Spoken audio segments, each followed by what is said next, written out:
For recipe notifications, do not forget to subscribe to Get Curried and click on the bell icon.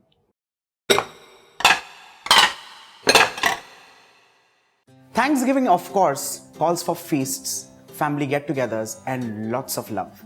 Well, on that note today, let's make an elaborate cake, which is actually a classic, very rarely seen on the menus today, but worth it. It's called pineapple upside down cake. Well, I'm going to divide making this cake into 3 parts. The first part, of course, is the base, which is going to get inverted later.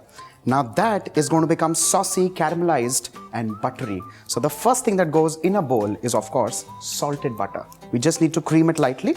And to this, I'm going to add in brown sugar. Well, the sugar that I have is absolutely soft, but you can use any brown sugar that you get. It's important that this sugar actually is brown because that is immediate caramelization. You do not need to go through the process of cooking or caramelizing the sugar.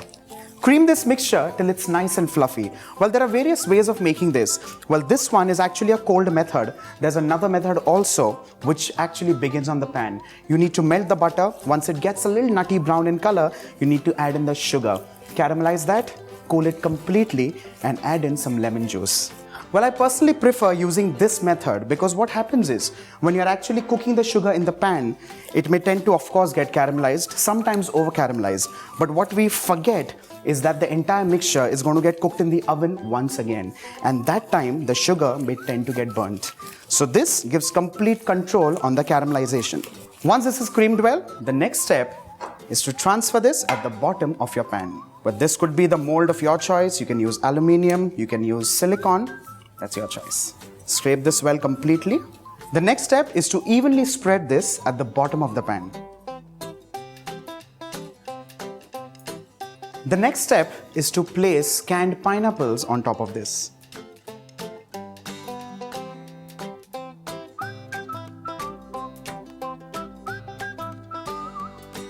To make this look nice and pretty, let's add in some color, and this color comes with glazed cherries. Let's place that right in the center of the pineapple. If you wish to get a little more creative, you can use the remaining cherries and place them here and there. And this step is completely optional. Well, let's keep this aside and let's move on to making the cake batter. For this, let's first begin with all the wet ingredients. For that, let's begin with oil. Well, you could also use melted butter if you wish to make it nice and buttery. But what I've figured out over the years of making this cake for my family is that with butter, the cake tends to get a little drier. If you're fond of dry cakes, please go ahead with that. Just need to break the eggs lightly. To this, let's add in pineapple juice because I like it nice and intense with the flavor of pineapple. To make it softer, I'm adding in some buttermilk. And along with this, to balance off the flavors, I'm using in essence of vanilla. Let's give all of this a good whisk. Time to add in some castor sugar. Mix this well.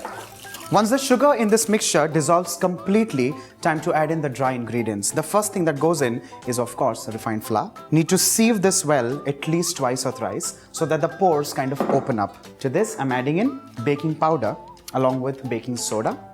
And to make it nice and nuttier, I'm adding in desiccated coconut. While this one again is completely optional, what you could substitute this is either with almond powder, cashew powder, or walnut powder. Let's mix this well. And while doing so, let's add in a flavoring here. And this flavor is nutmeg. Let's grate some fresh nutmeg, like so. Let's give all of this a good mix. We need to scrape off the spatula and whisk this for 2 minutes. Once this entire thing is well mixed, the final thing that goes in is just a pinch of salt to balance off all the flavors. One final mix, and this entire batter now goes in the cake tin.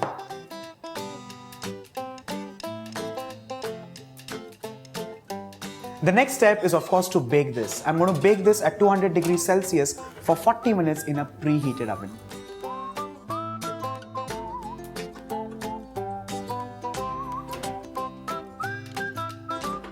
Our pineapple cake is baked and ready. Let's rest this in the mold itself for 30 minutes. The pineapple cake has rested well, and if you can closely watch it, you have some juices that have now released from the caramel and the pineapple.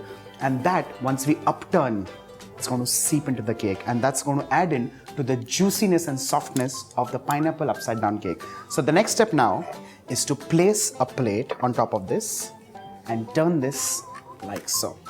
Very carefully, just tap it lightly and release this like so. With this, our pineapple upside down cake is done and ready. And trust me, this classic cake on your dinner table for Thanksgiving is going to be a star. Do not forget to like and share the video and subscribe to Get Curried.